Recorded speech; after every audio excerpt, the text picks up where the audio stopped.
Red Bull's appeal to the FIA regarding the front wings of McLaren and Mercedes has seemingly fallen to deaf ears, as the governing body was more than adamant that there's nothing illegal about the way these parts flex on the W15 and the MCL38. This is further bad news for the Austrian squad, who have fallen down in the pecking order and were effectively the fourth fastest team on a track that was supposed to suit them a lot due to the low downforce nature of it, Monza. And given the fact that the next two races are high downforce ones, could this be an even greater hit for Red Bull? And if so, can they lose the championship in both categories because of it? It goes without saying that the steps McLaren and Mercedes have made throughout the mid-season development, especially the one of the Woking-based squad, have raised a lot of interest from the other teams, including Red Bull. The special advisor of the team, Helmut Marko, has raised his concerns and said that the front wings of the MCL38 and the W15 will be further inspected, as his team would order the FIA to do so, and his team has been joined in this mission by Ferrari's team principal, Fred Vasseur.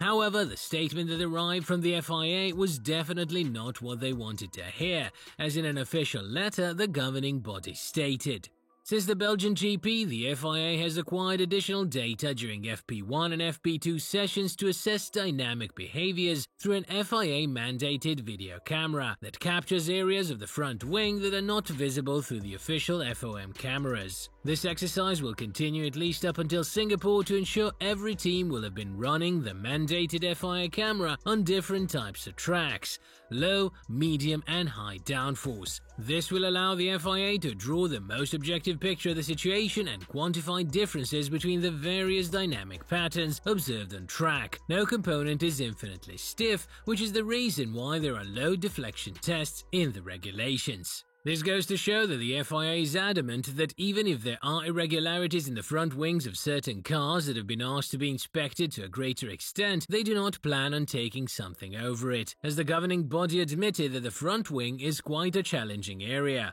and has been one throughout the years because of the aerodynamic loading patterns between different competitors vary, and it is therefore difficult to find a load vector that will cover all types of front wing constructions. Furthermore, the FIA stated, other areas of the cars, including rear wing and floor edges, have much more consistent aerodynamic loading patterns across the grid, making for a more universal load deflection test. The FIA has the right to introduce new tests if irregularities are suspected. There are no plans for any short-term measures, but we are evaluating the situation with the medium and long-term in mind. So, what we can encapsulate out of this entire scenario is that even if the front wings of the McLaren and Mercedes cars are illegal, and that is a big if, there won't be any changes coming for at least 2 more races, and potentially a lot more, because the FIA has clearly stated that they do not have any intentions of changing the rules in the short term of the season. What is also a greater hit for Red Bull is that the next 2 races, Baku and Singapore,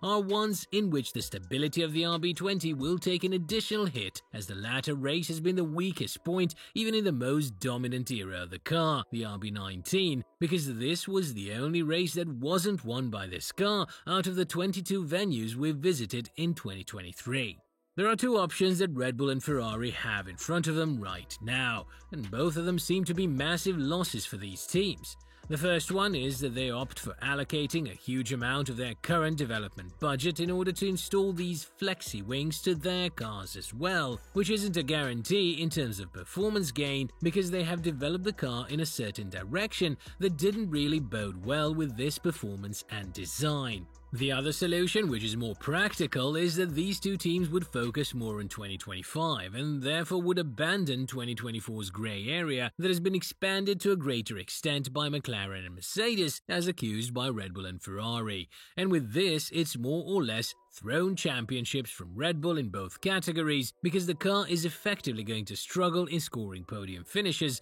in the remainder of the season, as Verstappen himself admitted. On the other hand, this is not where the problems end up for Red Bull. The team has been adamant that they've been losing performance left and right after Monza, and while they praised Verstappen for saying what is wrong with the car, Helmut Marko has openly admitted that the team is facing an issue that their competitors, Mercedes, faced back in 2022: the correlation between the wind tunnel and the on-track data. Obviously, thinking that you could outsmart a team that has been so successful in building cars just because you have a great aerodynamic aerodynamic team behind you was definitely a project that came with its own limitations, and Red Bull felt them on their own skin. So in talking about this in a greater extent, Marko said, "We have turned a racing car that dominated the first few races into a more or less unpredictable and very difficult car to drive, and we have to put an end to that." We explained such fluctuations in performance within a few minutes by saying that we have created a car that reacts extremely sensitively to the smallest changes, be it the outside temperature or a different tire compound or less fuel on board,